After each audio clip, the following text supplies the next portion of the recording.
It's late, past the hour you meant to be asleep. You're lying in the dark, ceiling above you, the day finally quiet. And somewhere in your chest there's this feeling, low and steady, that you're barely holding it together. That the whole thing, the job, the money, the friendships, the version of your life you were supposed to be building, is held up with tape and string, and one good gust will bring it all down. You feel like you're falling apart. So tonight, let me ask you something gentle. What if the feeling that you're falling apart isn't actually proof that you are? You know this feeling. Maybe not every night, but enough nights. The sense that everyone else got the manual, and you've been improvising the whole time. That you're one missed payment, one bad week, one wrong move from it all coming undone. You lie there, and you take this quiet, terrible measurement of yourself, and the number always comes back the same. Not enough. Behind. Failing. And the worst part is how certain it feels. It doesn't feel like a mood. It feels like a fact. It feels like the truth finally catching up to you in the dark. The first thing I want you to know is that it is not just you. Almost everyone who looks like they have it together is lying in their own dark, running the same grim arithmetic. The calm ones. The successful ones. The friend whose life looks so clean from the outside.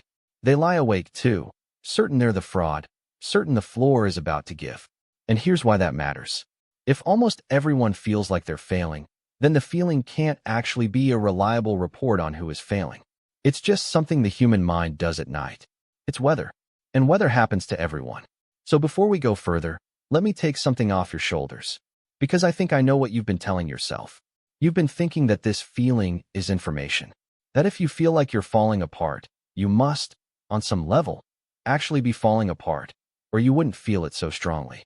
You've been treating the ache in your chest like a smoke detector, like it must be going off for a reason. Let me stop you right there. That ache is real, but it is not a verdict. And tonight, I want to introduce you to the quiet trap that's been turning your feelings into a sentence you keep handing down on yourself. The trap is this. We mistake a feeling for a fact. We feel something strongly, and because it's strong, we assume it's true. The mind does this constantly. You feel stupid, so you decide you are stupid. You feel unlovable, so you conclude that you are.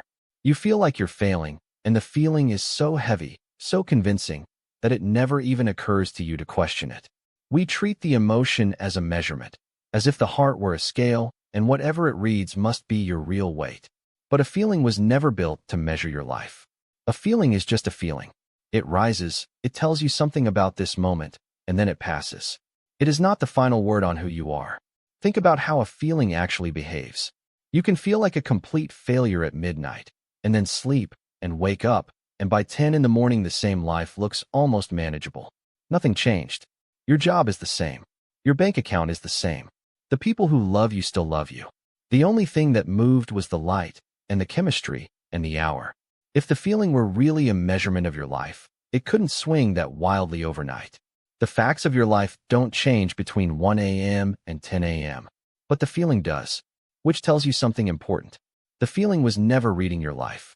It was reading the dark. It was reading how tired you were, how late it had gotten, how empty your tank had run. It was a reading of the room, not a reading of you. But the trap is sticky, and here's why. The feeling doesn't arrive labeled as a feeling. It arrives wearing the costume of truth. It doesn't say, you feel like you're failing. It says, you are failing, and deep down you know it. It speaks in the voice of sober honesty, the voice of finally being realistic. And that's the cruelest part. The feeling disguises itself as the one part of you that isn't fooling itself. So you trust it more than anything else. You think you're being clear-eyed. You think you're seeing yourself plainly at last. But you're not seeing yourself. You're seeing a mood wearing your face. And so it builds. Because once you believe the feeling, you start collecting evidence for it. The mind is loyal like that. Decide you're failing, and it will helpfully dredge up every mistake you've ever made, every dropped ball, every person who seems to be doing better. It quietly ignores everything that doesn't fit.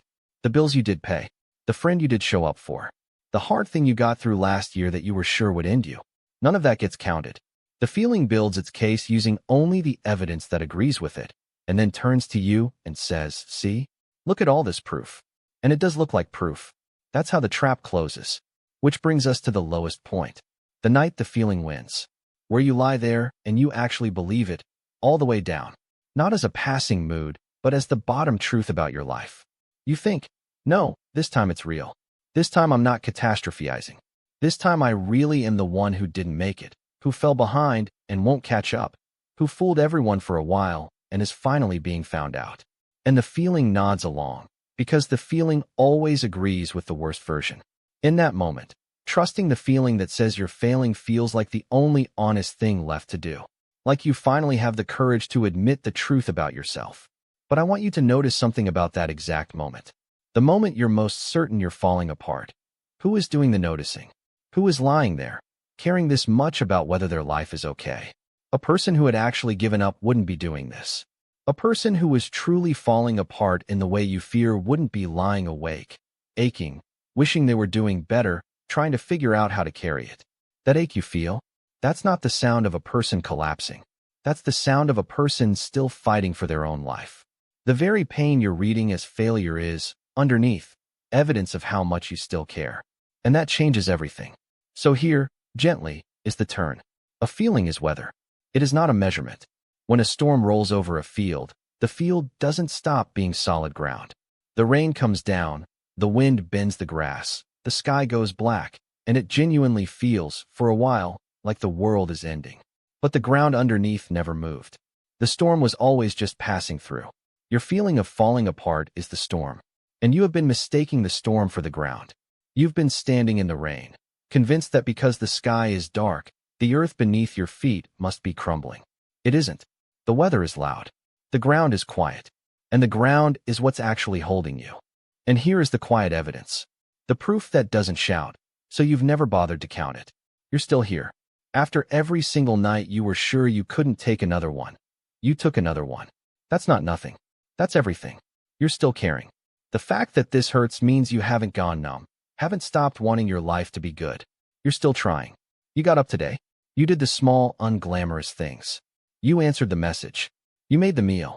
You kept a promise to someone, even if it was only the promise to keep going. None of these are loud. None of them feel like winning. Nobody hands out medals for getting through a Tuesday. But gather them up beside you in the dark, still here, still caring, still trying. And they are far more honest about who you are than the storm ever was. They are small and steady and true, and the storm is loud and certain and wrong. Because the storm only knows how to read the present moment, and only in the worst light. It can't see the whole field. It can't see the years you've already survived, the things you've already carried, the quiet ways you've already held. The evidence can. The evidence has been there the whole time, sitting patiently beside you, waiting for you to trust it over the weather. And you can. You're allowed to believe the quiet proof over the loud feeling. You're allowed to look at the ground instead of the sky. So let's go back to the start.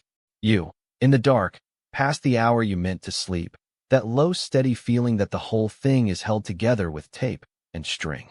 Only now I want you to feel it differently. That feeling is weather.